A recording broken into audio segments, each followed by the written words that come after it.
So ladies and gentlemen, this is exactly why we are here, Adobe Premiere Pro 2020, and obviously the first thing we want to do is fire up the program. So that's what we're going to do, and you are greeted with this kind of screen. If you start Premiere for the first time, it might load for a little bit. If you use it more often like I do, then it should load pretty quickly. So what is the first thing that comes up? So the first thing that comes up is this window here that lets you either open old or recent projects or just open up a new project. For the sake of this class, we are going to open up a new project so I can show you how to set up a new project.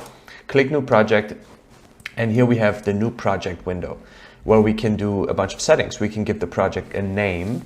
Let's do this in this case. Let's say Learn Premiere Pro, and we can choose where we want to locate the project. So with this class comes a file that I'm going to provide to you with a pre-made folder structure. Because one thing that you will learn, and I don't want to talk too much about this because it can get a little tedious for a beginner perhaps, but one thing you want to do with Premiere Pro, or with video editing in general, or really any kind of creative pursuit, let's say, is you want to have your files in order. Because I have learned myself, even very recently, that not having a very strict order and having everything in its correct place can lead to real problems. Like you might lose files, you don't remember where you saved this one image or the music or things like that. So I've come up with a file structure that helps me keep everything in its correct place, and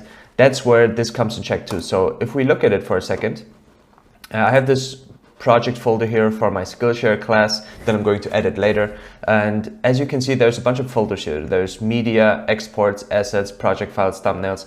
This is all types of things that, those kinds of elements that I need when I edit, that I need when I make a new class. And I use the same for my freelance videography business, because the things that come up are usually kind of always the same. And if something stays empty, that's okay. But here, the important part is project files. So if you click into this, you can see Premiere, Photoshop, After Effects, Audition, Lightroom.